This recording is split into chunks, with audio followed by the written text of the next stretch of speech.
Welcome back in here to Live Now from Fox. I am Andy Mack, and this is a story that sounds like it's from the future. It involves Tom Brady as he has cloned his dog. And yes, I just said that right, as after his late dog passed away in December of 2023, his new dog, Junie, is a clone of his late dog. Of course, the retired quarterback shared with ex-wife Gisele Bündchen and their children, died in 2023. He welcomed another similar-looking dog, Junie.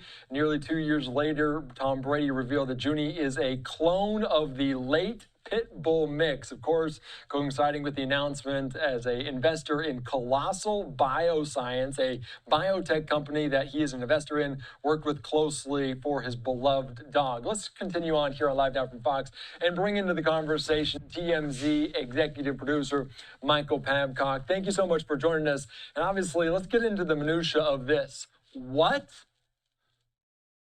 Hey, Andy, it's shocking. And, I think he's had Junie for a while, and people looked at Junie, Andy, and I think they said, okay, a lot of people have done that before. You have a dog that you don't just love the dog. It's literally part of your family. And Lua passed away, and okay, he bought Junie because Junie looks like Lua. Well, no, not exactly. Like you said, Andy, literally a clone of Lua. Or before I should say, Lua passed away, Tom Brady took a vial of her blood and obviously was working with this Colossal Bioscience company that he is now partnered with.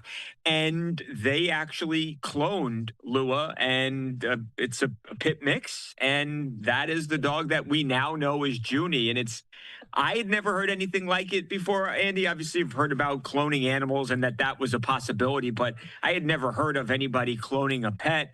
And obviously, now we have, and it's Tom Brady. And since have found out, by the way, that other celebrities have done it, that Barbara Streisand has done it as well, that Paris Hilton has cloned at least one of her puppies too. So I guess it's all the rage with these celebrities. Yeah, there's so many questions going through my mind, but one is that this is not surprising that it's Tom Brady, investors in so many, the businessman off the field, dealing with the health, playing well into his 40s. How long has this been going on? Obviously, there's a lot with Colossal, and they're bringing back the dire wolf, their kind of de-extinction process. Can you give us more background on that?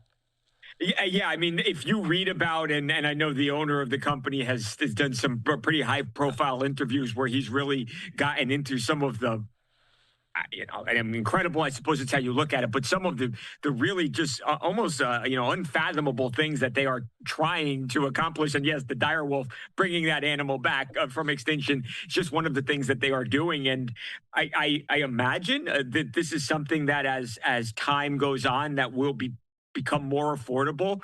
We asked, and you're looking somewhere around $50,000 right now, Andy, if somebody out there wanted to do this. But again, as I think it probably becomes more prevalent, and I wonder if this is not something that we routinely see pet owners do as they sadly, lose members of the family. And instead of getting a new animal, you go and you clone the animal that you had. It's somewhat controversial in that people like PETA and other animal advocates will say, look, there's a lot of dogs out there, a lot of animals out there that are in shelters that if they don't find a good home, that they are going to lose their life. So why not go take one of those animals and learn to love a new animal, right? So that would, I suppose, be the other side of it. But I do think that this is probably just going to become more and more frequent. That is so very true. That $50,000 price tag, it does not feel like it's too expensive for a guy that made hundreds of millions of dollars in his career. And obviously, you think about this and you come back to Jurassic Park, where the scientists were too busy thinking if they could, they should be contemplating if they should. Is this right? Have we not learned our lesson, Andy? Have we? Do you think, what's the next thing? I mean, like, obviously, Tom Brady, not that you clone him, but what's the next step? Right. Robert Kraft might want to. Yeah, that's a great great question. I think the thing to look at is if this does become more frequent and if this is something that people start to do, does it get affordable to a level where you don't have to be ultra wealthy like Tom Brady? But you're right. I mean, Tom Brady could lose 50,000 and not even realize it, Andy. I mean, that's how much money this guy has. But obviously not something that is probably affordable for just the everyday person out there. I know I couldn't just go spend 50,000 bucks to clone an animal. So we'll see if it becomes more prevalent or if not. But to hear this the other day was just mind blown. Not what I expected. Not at all. And of course, if we start bringing back the dinosaurs, I think that is the line that I draw in the Right, we've sand, got to draw Michael. the line there. Not gonna, yeah, no beyond that. We'll bring back Looney and then Junie and make it work for Tom Brady, but dinosaurs are off the table. Anything else, Michael? Anything on your mind? Because this is just a wild story. Yeah, I guess even some people out there that are big Tom Brady fans, Dave Portnoy, of course, from Barstool Sports, he is somebody who is from that New England area, self-professed lover of Tom Brady. You know, he was, won all these Super Bowls for Dave Portnoy's football team, being the New England Patriots. Yep. Even he says, look, this is weird. Bleep, can't say the word. He thinks this is weird. And I think a lot of people that probably look at it and say that this is weird. I will say this. That was a time when Tom Brady, he and Gisele, his wife, obviously, they own Lua together.